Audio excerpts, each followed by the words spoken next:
More than half of the world's workforce risk losing their jobs or moving to part-time work in 2020 as a result of the economic fallout of the coronavirus pandemic. Hundreds of people are protesting in Washington D.C. as part of a wave of protests across the United States following the police murder of African-American George Floyd.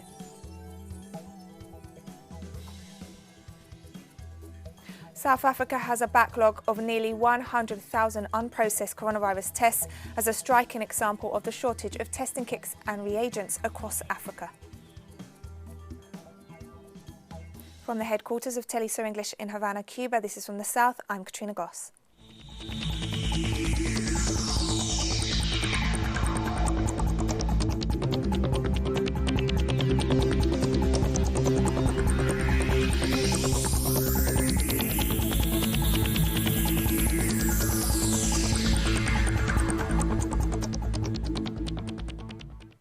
More than half of the world's workforce, or nearly 2 billion people, risk losing their jobs or moving to part-time work in 2020 as a result of the economic fallout of the coronavirus pandemic. According to a study by the Boston Consulting Group, in the next 2 to 3 months, 1 out of 6 people in the world will lose their jobs, with the unemployment rate to exceed 17%. The impact of the crisis on the labour market will vary greatly across different industries, with those most directly affected by quarantine measures to be hit the hardest. According to BCG analysts, more than 18% of all the layoffs in the world are likely to occur in the non-food retail sector, manufacturing, hotel and restaurant business, tourism and construction. The report also stressed that in order to prevent the collapse of supply on the labour market, support measures should be provided by governments, from subsidising salaries and expanding social protection to financial and tax exceptions and temporary redistribution of employment. Mexican President Manuel Lopez Obrador announced this Friday that he is embracing the new normality and will resume his traditional tours of the country's interior starting June 1st. The president announced a week ago his intention to resume visits to the different states of the country. During his morning press briefing at the National Palace, he indicated that the new pace of work is beginning, as his morning conferences and work with the cabinet will be alternating each week between the presidential palace and different states. The president reassured his critics by committing to comply with all the safety protocols determined by the Health Secretariat. He also explained that he will carry out daily national security meetings, as he has done up to now. Mexican Minister of Health Dr. Jugo Lopez Ramirez explained in detail the traffic light system to be applied in each state under the new normality as of June 1st.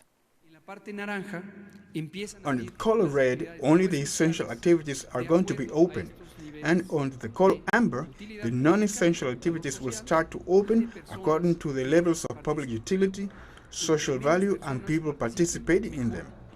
Health security measures, as well as those of surveillance and control, are now transferred to the 32 states because now the map is going to change state by state. The states are going to notify every week what the level of risk is, what is the set of activities that should be opened according to what the level of risk is, and the state will be responsible for establishing the corresponding reopening. Brazil registered a new daily record of COVID-19 cases and more than 1,000 deaths on Thursday. The South American country has the world's second highest number of confirmed novel coronavirus cases at over 443,000, only surpassed by the United States. According to the Brazilian Health Ministry, more than 26,000 new cases were confirmed in a 24-hour period ending late on Thursday. In that same period, Brazil experienced its third highest number of COVID-19 fatalities since the start of the pandemic at over 1,100, taking the death toll to over 26,800, the sixth highest in the world.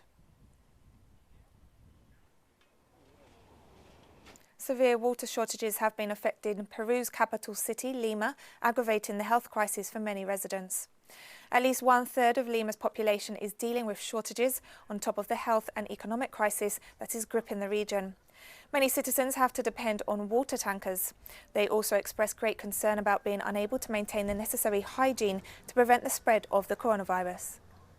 We don't even have enough water to wash our hands or things. Now, with this disease, we need a lot of water, and if we don't have the water, what are we going to wash ourselves with? The children play, they have to wash their clothes every day. They have to wash their hands every time. And not having water affects us a lot because the water tanker does not come up here. Bolivia's de facto government is planning to lift the coronavirus lockdown starting June 1st, despite the ongoing health crisis in the country. Bolivia's northeastern department of Beni declared a health disaster following the collapse of its health system on Sunday. Morgues and cemeteries have also been overwhelmed by the rising mortality rate. The Beni Medical College has called on the de facto government to provide urgent medical supplies, including masks, oxygen and drugs, as well as intensive care specialists. Meanwhile, the country has officially recorded over 8,300 coronavirus cases and almost 300 deaths, although the numbers are expected to fall short of the reality. The three main political forces in Honduras and two other parties in the National Congress unanimously agreed to thank the Cuban medical brigade supporting the fight against the coronavirus in the country. The members of the Honduras-Cuba Parliamentary Friendship Group expressed that they wanted to make public their sincere gratitude to the Cuban people and government for the support provided to Honduras and the rest of the world through the medical brigades of the Henry Reeve International Contingent of doctors specialised in disaster situations and serious epidemics. They also stressed that Cuba continues to be subjected to an inhumane blockade by the United States government and yet continues to offer such solidarity across the world. Colombian senators have rejected a United States Army announcement that it was sending a counter-narcotics military brigade to the country. Several Colombian lawmakers have warned that allowing the arrival of foreign troops in Colombian territory would be a serious mistake by President Ivan Duque. Colombian Congress members have pointed out that the US announcement represents a violation of national sovereignty and the Colombian Constitution. President of the Colombian Senate, Lidio Garcia Tubey, has reminded President Ivan Duque that only the Senate can authorize the entry of foreign troops into national territory. Suriname's ruling National Democratic Party has called for a recount of votes following the preliminary results of the country's May 25th general election. With 90% of the votes counted, the opposition Progressive Reform Party is set to win 20 of the 51 seats in the National Assembly responsible for electing the president.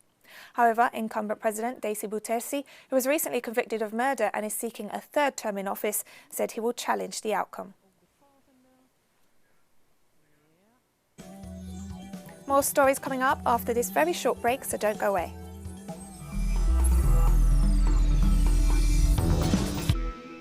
Welcome back to From the South. Hundreds of people are protesting in Washington D.C. as part of a wave of demonstrations across the United States following the police murder of African-American George Floyd. According to reports, people gathered in northwest Washington to march to the White House, shutting down traffic in the area for a time. The video footage of police officer Derek Chauvin kneeling on Floyd's neck as he repeated that he couldn't breathe has sparked outrage across the US, fueling protests led by the Black Lives Matter movement. Earlier on Friday, it was announced by Minnesota's Public Safety Commissioner, George Harrington, that Derek Chauvin had been arrested and charged with the murder of George Floyd. Demonstrations have occurred in the cities of New York, Memphis, Chicago, Los Angeles, Louisville and Denver. Minneapolis Mayor Jacob Frere has issued an 8 p.m. curfew Friday and Saturday nights for the city.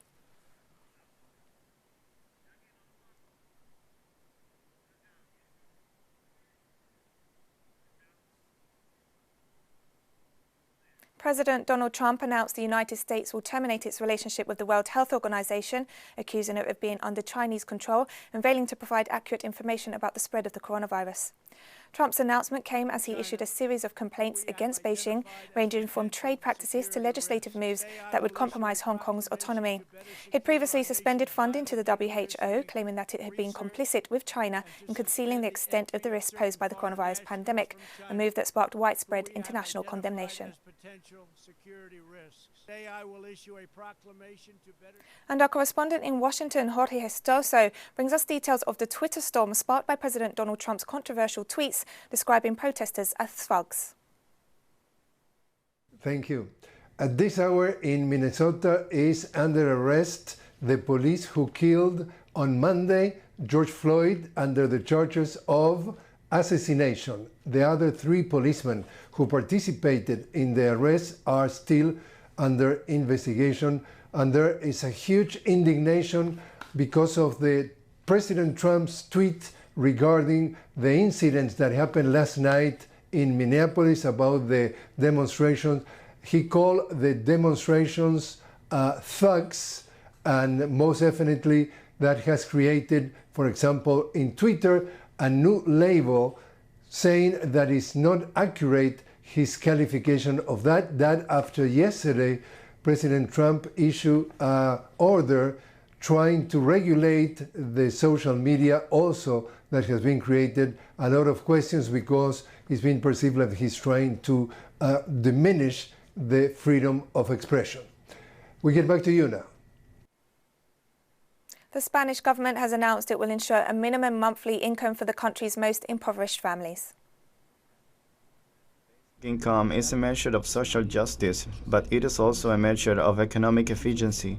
It is a measure of social justice because it takes seriously one of the foundations of democracy, which is the redistribution of wealth, because the resources that we all contribute to the public coffers will serve to a greater extent to benefit those who have less. It is also a particularly useful instrument for fighting child poverty. Russia has recorded a sharp increase in COVID-19 deaths for a second day in a row, standing at more than 200 on Friday. Russian authorities have now reported a death toll of over 4,300. More than 8,500 new coronavirus cases were reported on Friday, bringing the total to more than 387,000 cases. Russian officials have stated that the increase in fatalities is connected to the rise in patients suffering from more severe symptoms. Belarus has become the novel coronavirus epicenter in Eastern Europe. In a media briefing on Friday, Dr. Hans-Henry P. Kludge, Regional Director for Europe at the World Health Organization, stated that Belarus is among the 5 European countries reporting the highest cumulative numbers of confirmed coronavirus cases over the past 14 days. According to the report, over the past weeks, health authorities have reported over 900 new coronavirus cases on a daily basis. The total number of coronavirus cases in Belarus has climbed above 40,000, while more than 200 people have died. The Chinese government demanded on Friday that the United States, United Kingdom, Australia and Canada stop interfering in the internal affairs of Hong Kong after the countries issued a joint statement on the new national security law. Chinese Foreign Ministry spokesman Xiao Lijian urged the countries to respect China's sovereignty and cease their attempts to meddle in Hong Kong's affairs. Lijian also questioned the political manipulation of the United States in the UN Security Council. Despite US threats and international criticism, China's National People's Congress approved the proposed new national security law for the Hong Kong Special Administrative Region on Thursday, which aims to prevent, deter and punish acts that threaten the country's security. And the Beijing-based biotech company Sinovac informed on Friday that its coronavirus vaccine is in stage 2 trials, with more than 1,000 volunteers participating. The company also said it is in preliminary talks to hold stage 3 trials, the final part of the process.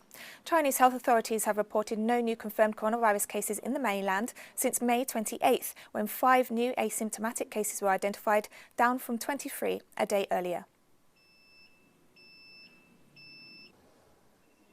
Malaysia's former Prime Minister has been ousted from his party but has failed to challenge the move. 94-year-old Mahathir Mohamad was expelled from the Malaysian United Indigenous Party on Thursday, along with his son and 3 other senior members. Mohamad was forced to step down in February. I'm still the chairman. Please remember that, because when they tried to remove me also, it was not valid. So I'm still the chairman. Regarding the vote of non-confidence, again, that was not allowed, but it's spurious ground. So that again is a denial of democratic processes. So this government has breached so many democratic processes. And we're taking one last break now, but stay with us for more.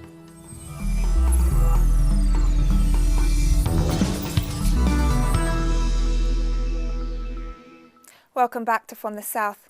South Africa says it has a backlog of nearly 100,000 unprocessed coronavirus tests as a striking example of the shortage of testing kits and reagents across Africa as the number of cases steadily rises.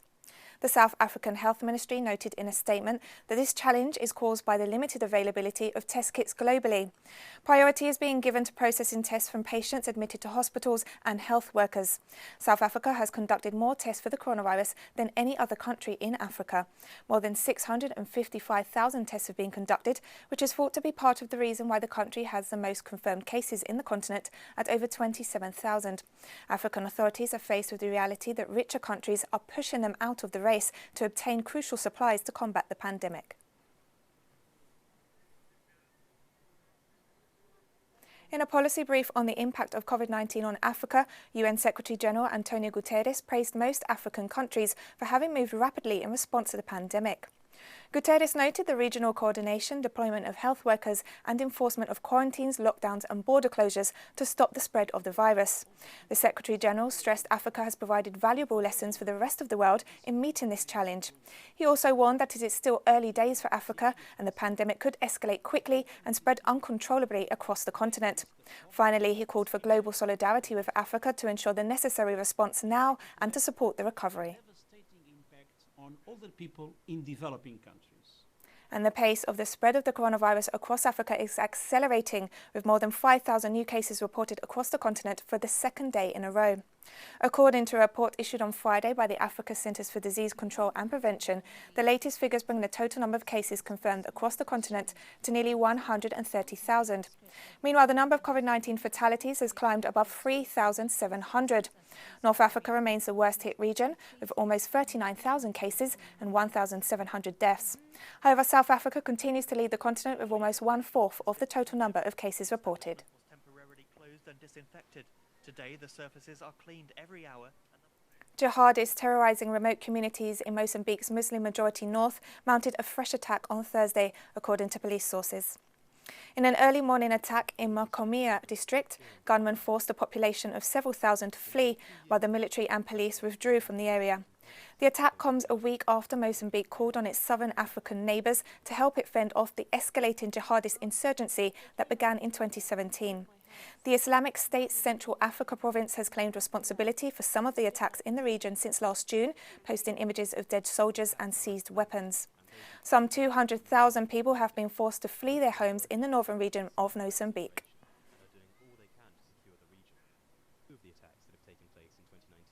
Iraqi President Barham Salih received Prime Minister Mustafa al-Kadhimi at the presidential palace in Baghdad, where he stressed the need for the rapid completion of the cabinet by nominating competent and impartial figures. The President and the Prime Minister underlined the need to support the government in implementing its programme, which has been passed by the Parliament, to meet Iraqis' legitimate demands for much-needed reforms. They also stressed the building of balanced relations with regional and international allies based on respect for Iraq's sovereignty. They noted that supporting health authorities to combat COVID-19 must be given priority, as well as the search for solutions to economic challenges to ensure a decent livelihood for all Iraqi citizens. The Palestinian Center for Human Rights has documented 106 violations of international human rights law and international humanitarian law by Israeli forces and settlers in the occupied Palestinian territories in the past week. The report issued on Thursday stated that Israeli forces shot and injured 5 Palestinian civilians, including a child, during Israeli military incursions in Ramallah and Tubas that included the use of live ammunition. The human rights organisation also stressed that 6 shots were reportedly fired by Israeli forces at agricultural land east of the Gaza Strip. The report added that Israeli forces carried out 47 incursions into the West Bank, included into occupied East Jerusalem. During this week's raids, 48 Palestinians were arrested, including 2 children. Syria denounced on Friday the European Union's decision to renew its sanctions against the country, describing the decision as hypocritical. According to a statement by the Syrian Foreign Ministry, the sanctions are a flagrant violation of international humanitarian law and represent a crime against humanity. The EU sanctions first imposed in 2011 include a ban on oil imports, investments, the freezing of the assets of the Syrian Central Bank in the EU, an embargo on technology exports, among many other restrictions that jeopardise the development of the country. And we've come to the end of this news brief. You can find these and many other stories on our website at telesurenglish.net. And join us on social media, Facebook, Twitter and Instagram. For Telesur English, I'm Katrina Goss, and thank you for watching. I'm a young black man doing all that I can to stand. Oh, but when I look around and I see what's being done to my kind, every day I'm being hunted as prey. My people don't want no trouble. We've had enough struggle. I just wanna live. God protect me. I just wanna live. I just wanna live.